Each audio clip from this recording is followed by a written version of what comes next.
Charles ডেভিয়াস যিনি আসলেন, উনি গত 2-3 দিন আগে আমার সাথে অ্যাপয়েন্টমেন্ট ছিল, কিন্তু ওই রাস্তাতে গোলমাল থাকাতে উনি ক্লিয়ারেন্স পান নাই, এই জন্য আসতে পারেন নাই।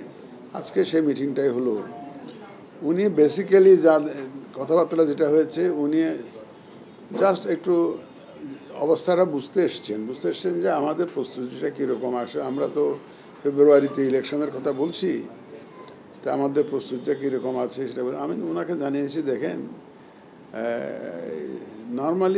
নর্মাল সার্কামস্টেন্সে এক ধরনের ব্যবস্থা হয়, এটা তো একটা বিশেষ পরিস্থিতিতে বিশেষ ধরনের সরকার। আমরা 5ই অগাস্টে আমাদের মাননীয় প্রধান উপদেষ্টা ওনার জাতির উদ্দেশ্যে ভাষণে বলছেন যে আমি নির্বাচন কমিশনকে চিঠি দেব ইলেকশন করার জন্য। অ্যাকর্ডিংলি আমরা পরের দিনই কিন্তু চিঠি পেয়ে গেছি, সন্ধ্যা চিঠি পেয়ে গেছি ওনার অফিস থেকে, চিঠি পেয়ে গেছি। এটা আমি ওনাকে যা জানিয়েছি আমি সেই কথাগুলোই বলতেছি, এবং যেখানে ওই চিঠিতে আমাদেরকে অনুরোধ করেছেন যে রমজানের আগে, আগামী বছরের রমজানের আগে যাতে আমরা ইলেকশনটা করি, এই অনুরোধটা আমাদেরকে জানিয়েছেন। তো আপনারা তো জানেন, আপনারা তো আমাদের সাথেই থাকেন, বলতে গেলে সারাদিন তো এখানে থাকেন। আপনারা দেখছেন যে আমরা এখানে যোগদানের পরের থেকে কিন্তু প্রস্তুতি শুরু করেছি, একদম যোগদানের পর থেকে।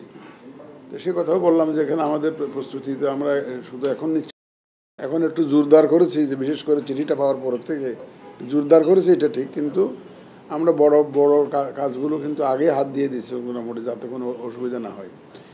আমি একটা কথা ক্লিয়ারলি ওনাকে বলেছি যে এখন কোনো দল আগে যেটা দাঁড়িয়েছে, কোনো দল আগে চাইতো নির্বাচন, কেউ চাইতো একটু পরে চাইতো, নানা রকম টানাপোড়েন ছিল, রাজনৈতিক দলের মধ্যে মতবিরোধ ছিল।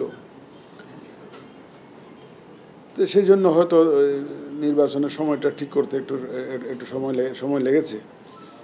এখন আমরা যেটা মোটা দাগে যেটা ওনাকে জানিয়েছি যে আমাদের ইচ্ছা হচ্ছে কোনো কারণে যদি, আগের কথা বলছি আমি, এটা এখনকার কথা না, আগের যে নির্বাচন কমিশনের উপরে যাতে কোনো ব্লেম না আসে। নির্বাচন কমিশনের প্রস্তুতির অভাব রয়েছে, নির্বাচন কমিশন প্রস্তুত নয়, ওদের প্রস্তুতি সাফিসিয়েন্ট নয়, এই কথা বলে যাতে কোনো নির্বাচন নিয়ে কোনো ধরনের কথাবার্তা না হয়, এই জন্য আমরা পূর্ণ প্রস্তুতি নিয়ে থাকব। যে কোনো সময় নির্বাচন সরকার যখন চাইবে আমরা যাতে ডেলিভার করতে পারি, সেই প্রস্তুতি আমরা নেব। আমরা কোনো ধরনের কোনো ব্লেম নিতে রাজি না, আমি এই কথাটা ওনাকে জানিয়েছি, এবং সেই লক্ষ্যে আমরা কিন্তু প্রস্তুতি নিয়েছি। তো উনি একটা জিনিস জানতে চেয়েছেন যে ল অ্যান্ড অর্ডার সিচুয়েশনের কথা। এটা আপনারা সবসময় যে প্রশ্নটা করেন, সবাই আমার সাথে দেখা করতে আসলে এই প্রশ্নটা করে। যারা মব সৃষ্টি করে ওরাতে দেখবেন যে যার কনস্টিটিউয়েন্সিতে চলে গেছে, একসাথে এত লোক একত্রে আর পাওয়া যাবে না, ঢাকা শহরেই খালি হয়ে যায়, শুধু ভোটাররা যারা ভোট দিতে তারা। এখানে আমাদের অভিজ্ঞতায় বলে যে ওই সব লোক যেখানে থাকবে এমন না, যারা মব সৃষ্টি করতে চায় তারা মব সৃষ্টি যারা করতে চাইবে তারা আর সুবিধা করতে পারবে না ইলেকশনের সময়। আর তা বলে যে উনি জানতে চাইলেন যে আমরা তো পত্রপত্রিকায় দেখেছি আপনারা আরপিও সংশোধন করেছেন, কন্ডাক্ট রুলসে কিছু পরিবর্তন আনছেন, তো এখন নর্মালি মেজর কী ধরনের পরিবর্তন আপনারা আনছেন এটা জানতে চাই। ওনার আগ্রহটা জানার। উনি একটা কথা ফাঁক দিয়ে বলেছেন, এটা বলেছে চারিদিকে তো দেখি কনস্পিরেসি থিওরি, নানা ধরনের গুজব রটে গেছে। আমি বলি হ্যাঁ, এই দেশটা হইলো গুজবের দেশ, এটা হইলো গুজবের দেশ।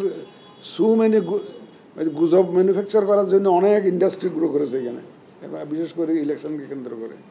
তো বলে যে এই জন্য আমার জন্য উনি আবার এই গুজবটাকে দূর করতে চান আর কি। যে আমি দেখেন এগুলো গুজবকে বেশি কানে নিতে নেই। আমার অভিজ্ঞতা হলো, আমার তো চাকরি জীবনে অনেক অভিজ্ঞতা সঞ্চয় করেছি, বেশি গুজব কানে না নেওয়া এটাই বেটার। এটা তো ওনাকে আমরা মেজর কি অ্যামেন্ডমেন্টস আমরা সাজেস্ট করেছি এগুলো বলেছি। আমরা বললাম যে আমরা তো একটা কনস্টিটিউশনাল আমাদের আরপিওতে একটা প্রভিশন ছিল, পুরো কনস্টিটিউয়েন্সির রেজাল্ট বাতিল করে দেওয়ার প্রভিশন ছিল, এটা বাদ দেওয়া হয়েছিল মাঝখানে, এটা আমরা ফেরত আনার ব্যবস্থা করেছি। তো আরেকটা কথা বলেছিলেন যে ওই যেটা উনি জানতে চেয়েছেন, যারা ইলেকশন কন্ডাক্ট করে তাদের পক্ষপাতিত্ব থাকবে কিনা। আর সরকার তো সিইসি বলেছেন যে শুনানিতে 95% তো সরকার এই ইলেকশন করে, 5% ইলেকশন কমিশনের ভূমিকা থাকে, 95% সরকার করে। আমি বললাম যে কথাটা ঠিক, কিন্তু এটার ব্যাখ্যা দুইটা আছে, একটা ব্যাখ্যা না। একটা ব্যাখ্যা হলো যে 95% সরকার কন্ট্রোল করে নিজেদের পক্ষে রেজাল্টটা নিয়ে আসে, এটা এক ধরনের ব্যাখ্যা। রেজাল্টটা নিজের পক্ষে আনার জন্য 95% এনার্জি খরচ করে সরকার। আরেকটা ব্যাখ্যা হলো সরকার 95% সরকারের সহযোগিতা নিয়ে সুন্দর একটা ইলেকশন উপহার দেওয়া, যেটা আমরা দেওয়ার চেষ্টা করতেছি। আমাদের 95% হলো জনগণের পক্ষে সরকারের কাজ, সরকারের বিভিন্ন এজেন্সিগুলা, যে ল এনফোর্সমেন্ট এজেন্সিগুলো আমরা ধরি, এই যে আমার পুলিশ, তারপর বিডিআর, আর্মি, সবাইকে নিয়ে যে আমরা ইলেকশন করবো। সুতরাং সেই দিক থেকে 95%, বাট এটা সৎ উদ্দেশ্যে 95%, সৎ উদ্দেশ্যে এটা কন্ট্রিবিউশনটা। কিন্তু অতীতে এমন হয়েছে ওই 95%টা মিসইউজ হয়েছে এবং সরকারের পক্ষে চাহিদা মোতাবেক যাতে হয় সেরকম একটা ব্যবস্থা হয়েছে। তো উনি বলে যে হ্যাঁ, ইউ আর রাইট, এটা ঠিক। আমাদের সাথে দেখেন, সরকারকে বাদ দিয়ে ইলেকশন করার কোনো সুযোগ নেই। আমরা হয়তো ইলেকশন কমিশন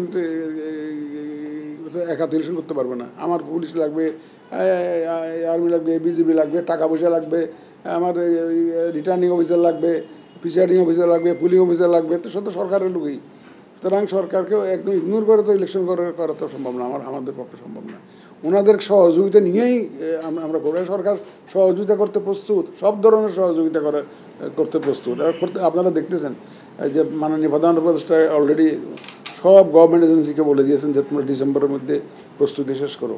উনি তো বলে দিয়েছেন। তো তারপরে একটা কথা তো নেই ছিল, আপনি দেখেন ওই 95% যেটা যে রেজাল্ট যে পক্ষে নিয়ে আসার জন্য যে করা, আমার তো সে কোনো সমস্যা নেই।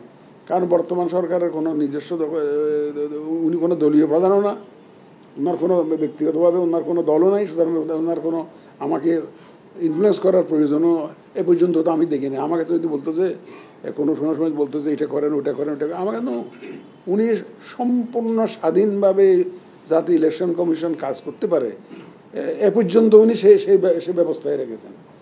একটিবারের জন্য উনি আমাদের উপরে কোনো যে প্রেশার দিয়ে ওইটা ওইভাবে করেন ওইটা ওইভাবে করেন, কোনো ধরনের কোনো প্রভাব বিস্তার তো আমাদের মাননীয় প্রধান উপদেষ্টা দপ্তর থেকে আমরা পাইনি, কোনো ধরনের প্রভাব পাইনি।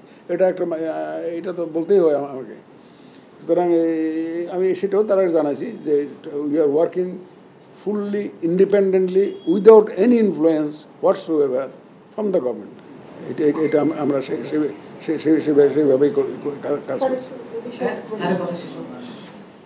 তারপরে ওই যে বলছি যে আমরা ওই কালো টাকার যে ব্যবহারটা যথাসম্ভব কমানো, এটা বন্ধ তো আর করতে পারবো না, যথাসম্ভব কমানোর জন্য যা যা ব্যবস্থা রাখা দরকার সেটা আমাদের ধারণায় সেটা করেছি।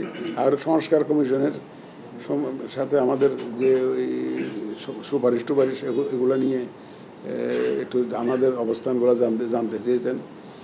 আমরা ঐক্যমত্য কমিশনের সাথে বসছিলাম, এই কথাও জানিয়েছি ওনাকে, ঐক্যমত্যের সাথে জানিয়েছি। এবং আমি বলে যে আপনি তো নিশ্চয়, আমি আশাবাদী।